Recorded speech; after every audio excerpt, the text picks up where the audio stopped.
experience. Lauren, thank you so much for talking with us. You started feeling ill 10 days after getting the AstraZeneca dose. Can you describe the symptoms and what you noticed that made you go to the hospital? I started with a horrendous headache. I was really breathless. I had a high temperature. So worst case scenario for me personally was that I thought I had COVID, which I've not had before. So I went that evening to get a COVID test, which come back negative.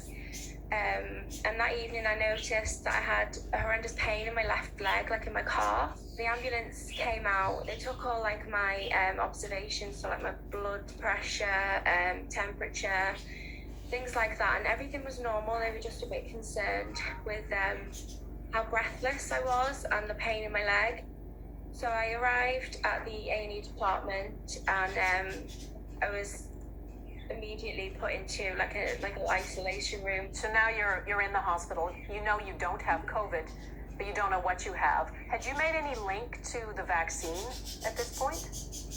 I personally hadn't, but whilst I was in this room in the hospital, my boyfriend actually messaged me like a screenshot of a news report about the AstraZeneca, and I think it was that they were pausing it and investigating the thing about blood clots, and he said it could be this. And at this point, I hadn't even put two and two together and even thought that could be the thing, the reason. So you were sent home, given a blood thinner and sent home. What happened next?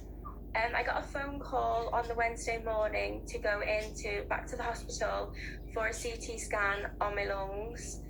I still wasn't feeling well. I had the CT scan, and then I got put into a waiting room, and at this point I had horrendous pain in my leg. I was probably sat there for about half an hour, and then a member of staff came over to me because I was crying again, because I was in a lot of pain and I was obviously worried. I got put into like a side ward, into a bed, and literally about 5 minutes later, two doctors and a consultant came over to me, and then he said, basically, you have blood clots on your lungs, and we assume it's from the AstraZeneca vaccine. At this point, I broke down in tears because I was really, really worried. I'm only 32. I've got a 4-year-old daughter and a 2-year-old son. And to be told that I had blood clots on my lungs, which is deadly, was scary. And I did actually ask him, am I going to die? And he said, we need to start treatment as soon as possible. After all these tests, it come back that the blood clots were in my leg, as if they presumed that that's where they started, and then they travelled to my lungs.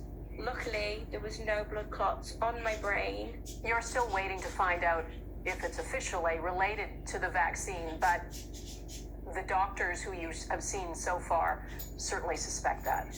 On my discharge notes, it says vaccine-induced thrombosis and thrombocytopenia. Every single doctor that I've seen has said that they've never ever seen this. It's a kind of blood reaction and clots and things in anyone. You don't have any previous history of blood clots? I've never had blood clots in my life.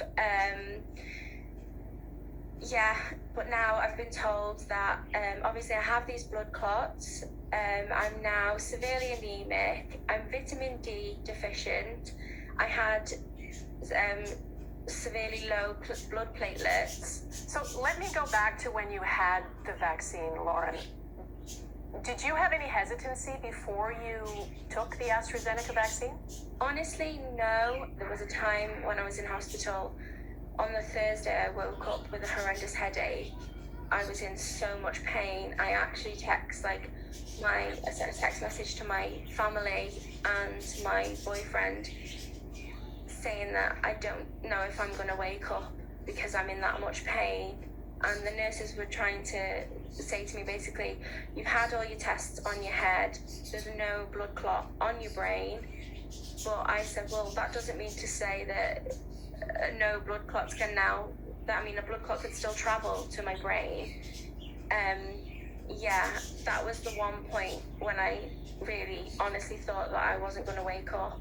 I'm so sorry for the ordeal you went through. It just sounds gut-wrenching.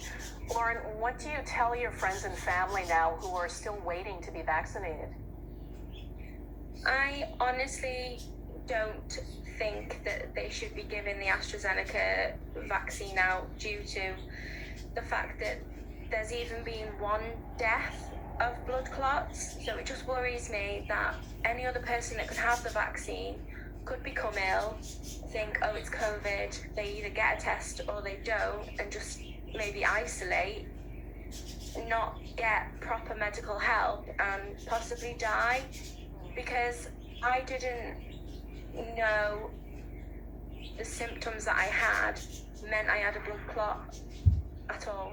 You should, in theory, be getting a second AstraZeneca dose. Obviously, you're not going to do that, right? No, my doctor advised me not to get that because I would end up in hospital again. It's not something that you ever think that is going to happen to you. Lauren, thank you so much for sharing your story with us, and I'm glad you're feeling better, and I hope it improves much more. Thank you so much. Thank you.